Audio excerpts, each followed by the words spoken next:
Black Myth Wukong has garnered a lot of interest and positive buzz over the past few years. After footage of Wukong started circulating on Twitter in 2020, the game quickly piqued the interest of droves of gamers due to its fluid combat, amazing art direction, and creative creature designs. Now, 4 years on, Black Myth Wukong is out in the wild, and if you've been on social media over the past couple of months, Wukong has likely been all over your feeds, as this game took off in a way that nobody could have anticipated, selling an astronomical 18 million copies within the first fortnight of its release, and hitting 2.2 million concurrent players on Steam on release day, making it the second biggest launch in Steam's history in terms of player base. So the question is, does Black Myth Wukong live up to the hype?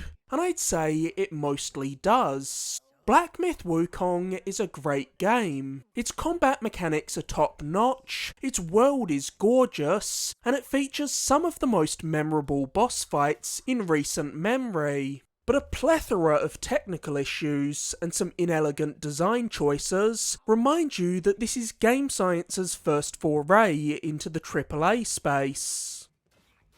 Before we get into the review properly, I want to take a second to say how great it is that we're seeing more games emerging from markets that we previously didn't see many notable releases out of, at least in the Western world. For years, Japan has dominated the Asian portion of the games market, but now we're finally starting to see some notable games emerging from other countries, with Hellblade and Lies of P coming out of South Korea, and now Black Myth Wukong emerging from China.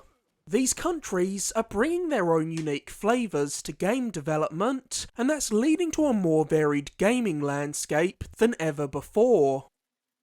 Black Myth Wukong is based on the classic Chinese novel Journey to the West, a story that served as the inspiration for countless movies, games, TV shows and comics. Like one of the most criminally underplayed games of the PS3 360 generation, Ninja Theory's enslaved Odyssey to the West, and probably most famously, Dragon Ball. Does a character with a tail who rides around on a cloud and wields a magical extending staff sound familiar to you? Yep, Akira Toriyama based Goku on the protagonist of Journey to the West, Sun Wukong, aka the Monkey King. Black Myth Wukong is far more than just a reimagining of Journey to the West though, as it actually serves as a sequel to the novel. I should point out that I've never actually read Journey to the West. I'm not too well versed in 16th century Chinese literature. I'm more of a Stephen King guy, to be honest. And to an extent, I think my ability to fully understand Black Myth Wukong's story was harmed by not having a pre-existing knowledge of both Journey to the West and Chinese mythology.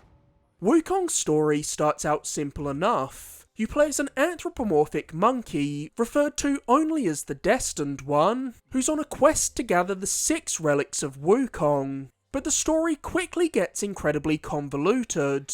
There are scores of named characters, and endless references to events from Journey to the West. So if you haven't read the book, you'll either have to spend a lot of time googling names while playing Wukong, or resign to the fact that you're going to be completely lost at a certain point. There were multiple points throughout Black Myth Wukong where I had no idea what the hell was even happening in the story anymore. Black Myth Wukong has clearly been built with the Chinese audience in mind first and foremost, and if you're like me and have very little knowledge of Chinese mythology and Buddha and Yao Guai, Wukong's story will be largely incoherent to you. Now, a messy story is something I can sometimes forgive if I'm given a compelling character to get attached to.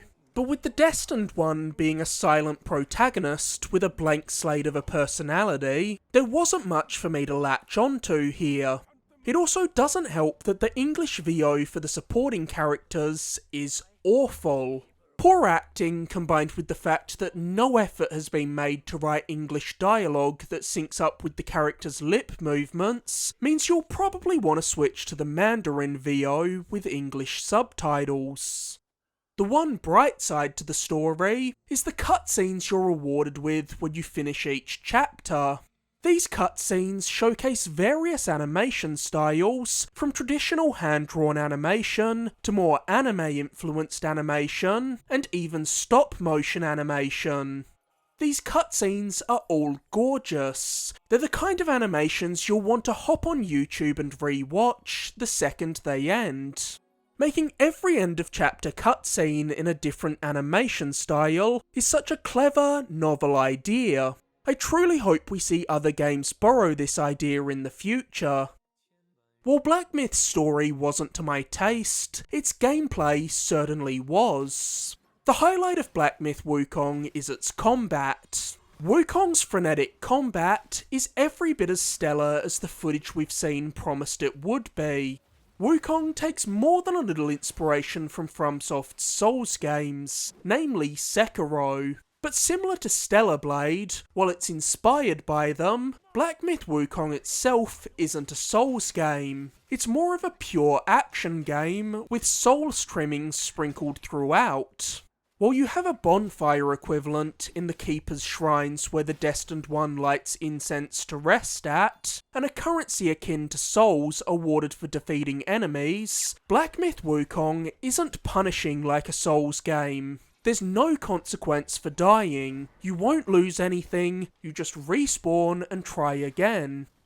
The first thing that struck me about Black Myth Wukong's combat is that it's not only kinetic and fluid, but also remarkably fast, much more so than most Souls-inspired games. This is partially because Wukong doesn't have a block button. Instead, you're forced to dodge every strike coming your way. This means you cannot play Wukong defensively. You have to take an aggressive, proactive approach to every fight. Getting a dodge to feel right can be tricky. While I never have a problem with FromSoft's games, it took me a couple of hours to get the dodge timing down in both Stellar Blade and Lies of P. But I think Wukong's dodge feels practically perfect, and the dodge timing clicked with me almost instantly. When you first start Black Myth Wukong, your combat abilities are limited. You essentially have the standard dodge, a light attack, and a heavy attack that you charge up. But your repertoire of skills expands greatly as you start pumping points into Wukong's various skill trees, unlocking a huge variety of abilities as you do so. One of my biggest gaming pet peeves is when a game has a massive skill tree, but offers no upgrades I'm truly excited to get. Far too many games have skill trees littered with options that incrementally upgrade your character's stats by 1 or 2% at a time, while offering no meaningful ways to modify your character's playstyle.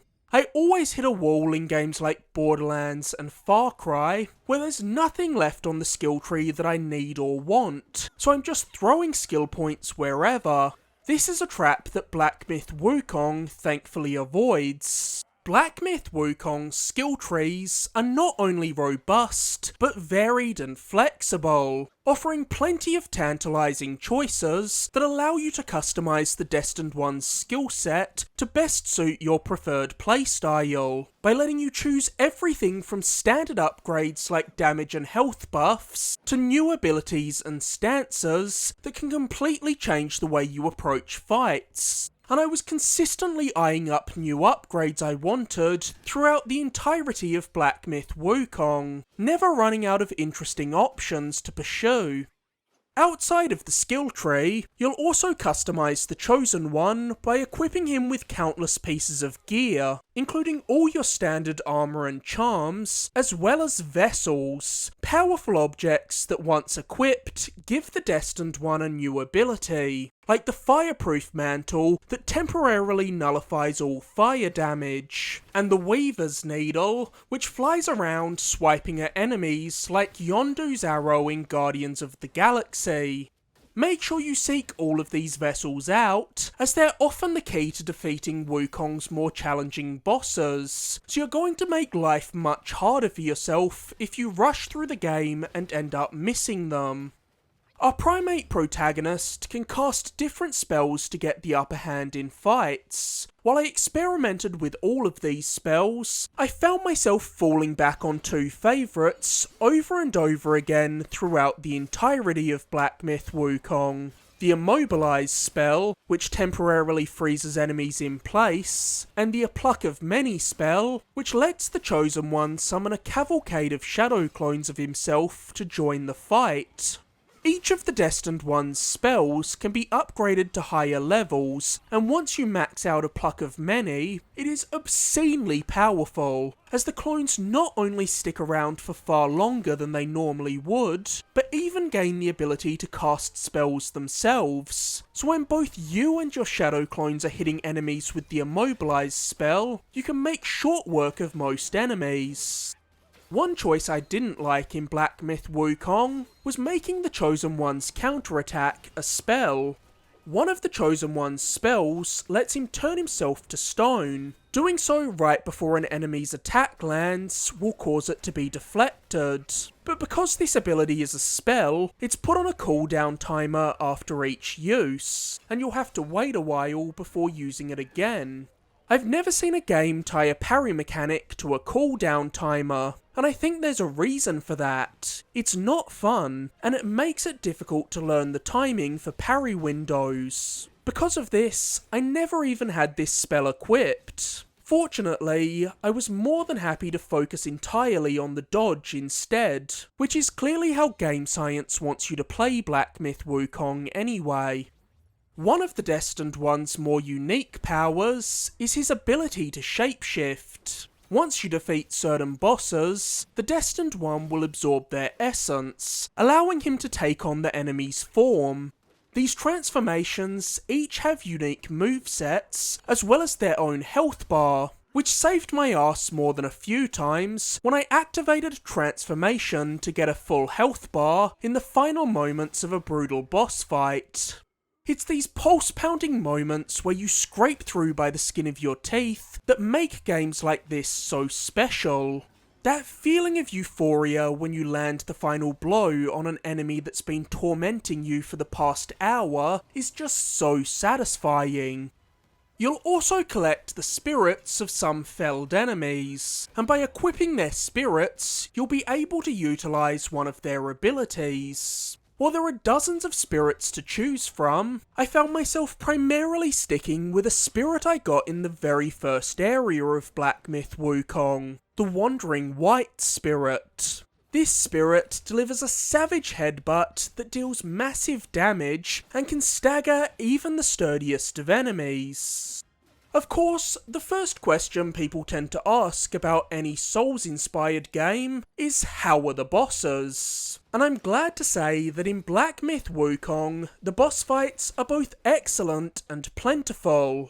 With over 107 bosses to fight, you'd be hard pressed to find a game with more boss fights than Black Myth Wukong. Hell, at times it feels like a boss rush game. Yet somehow, the gargantuan volume of bosses didn't seem to harm the quality of the boss design. Don't get me wrong, there are a few duds, but I enjoyed taking on a good 80% of the bosses in Wukong. And when you're looking at over 100 bosses, that's a very respectable batting average.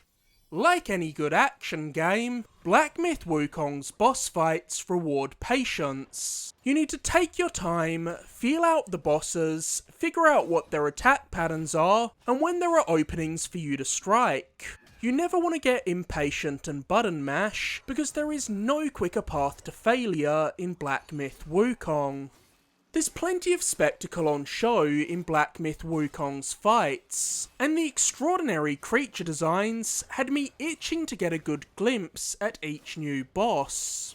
I won't spoil too many of the bosses, as I'm well aware that part of the fun is discovering these bosses for yourself, so I'll only call out a couple of my favourites from the first two chapters of Wukong. The first of which is the White-Clad Noble, the first multi-phase boss you encounter in Black Myth Wukong. A boss who starts as a perfectly normal humanoid enemy, only to shapeshift into his true half-human, half-snake form for the second phase of the fight.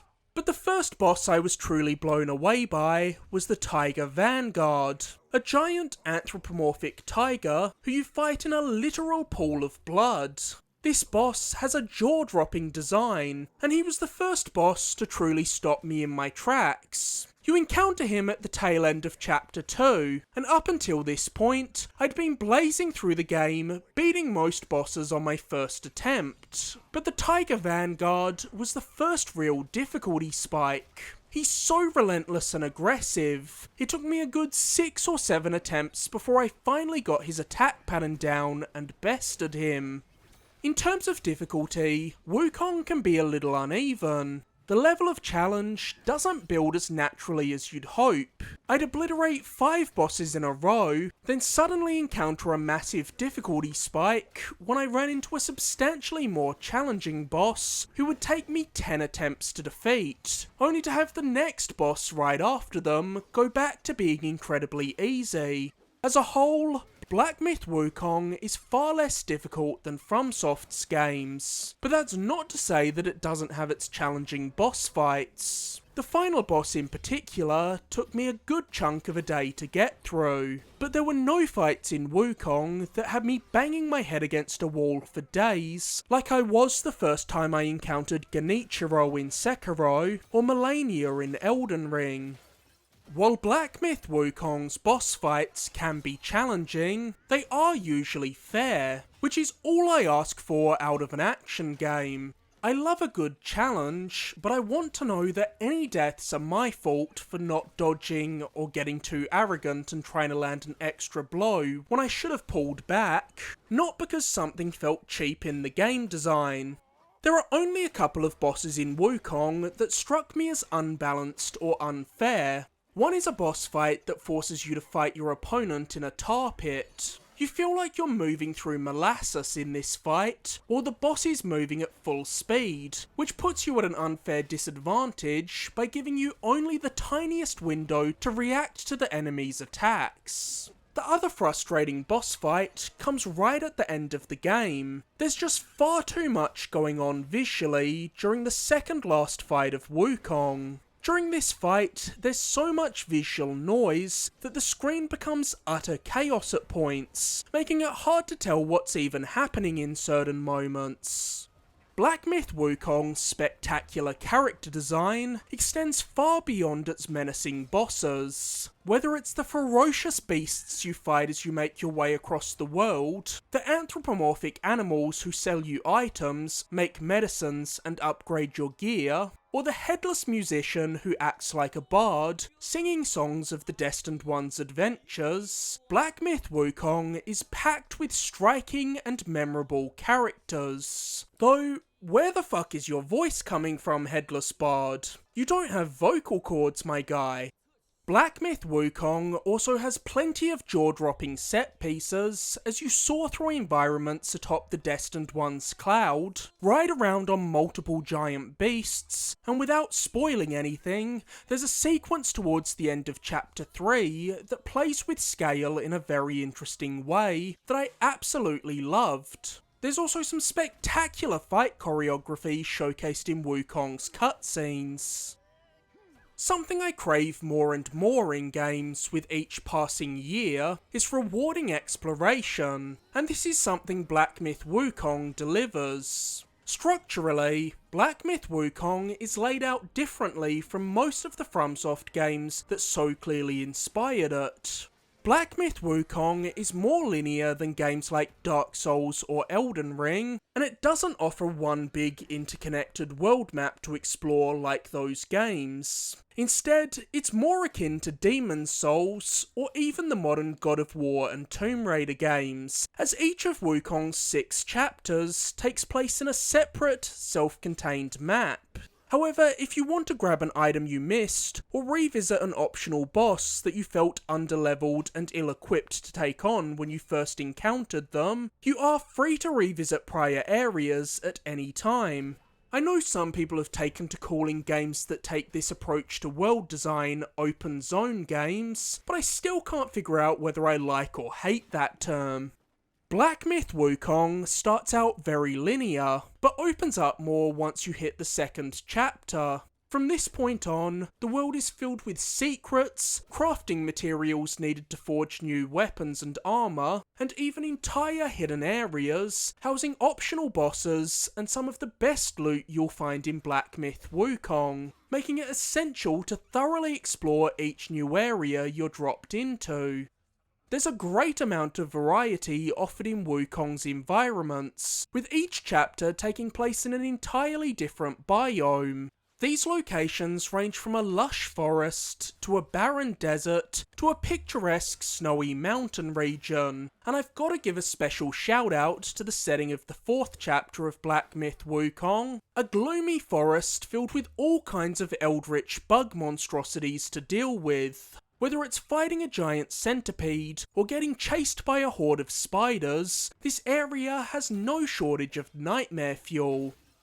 Wukong's exploration feels rewarding, but there are a couple of frustrations that arise as you poke around Wukong's world, highlighting that this is Game Science's first foray into the AAA gaming market. Wukong's movement is quite restrictive. You'd think a monkey would be incredibly acrobatic, but Wukong's world has next to nothing in the way of verticality, and there is an overabundance of invisible walls in Black Myth Wukong, with Game Science making no effort at all to mask them. There were countless times where I came across areas that looked like I should be able to walk through them, only for me to hit an invisible wall as I approached them, because Game Science wants you to stick to strict pathways through the environments, often not even allowing you to climb up slight inclines, forcing you to take long ways around. I haven't seen this many invisible walls in a game since the early PS3 360 days, and even then, most studios knew how inelegant invisible walls are, and had started finding better ways to gate their players. Black Myth Wukong also suffers from some pretty severe performance issues. Now and then, the game will freeze up completely for a couple of seconds. On more than one occasion, I started getting strange artifacting on enemies, and there are some severe frame rate issues at certain points in the game. It's not uncommon for Wukong to hitch even during cutscenes. Sometimes the frame rate would drop so severely that the game would become unplayable, forcing me to quit out of Wukong and load back in to fix it. I also encountered a strange bug where the game would default to Chinese when I booted it up, making the menus impossible to navigate. Black Myth Wukong is generally a very good looking game. In fact, it can be downright gorgeous at times, but there are points where the visuals are uneven. There are plenty of flat textures, and some environments are undoubtedly more interesting aesthetically than others. The second area, a massive desert, was far and away the low point of Wukong for me. Being a desert, it's just a lot more sterile and boring to look at than the other 5 environments. And because this map has fewer memorable landmarks than the others, it's easy to get turned around and lost while trying to make your way through this area. The final thing I need to give Black Myth Wukong props for is its wonderful score. Wukong's music was composed primarily with traditional Chinese instruments, which lends its score a unique identity that helps it stand out from every other game soundtrack of 2024. This music adds to the epic, mystical tone of Black Myth Wukong, and there's a particularly impactful moment where the drum-led music swells gloriously during the build-up to the Destined One's final showdown that left me with chills all over. Black Myth Wukong is an impressive first stride into the AAA gaming space for game science. While Wukong's lack of polish and reliance on clumsily placed invisible walls are dead giveaways that game science isn't the most experienced development team, Wukong's extraordinary combat, striking creature design, and beautiful end-of-chapter cutscenes allow it to rise above its shortcomings, making Black Myth Wukong one of 2024's finest action games, and game science one of the most promising new studios to burst onto the scene in many years.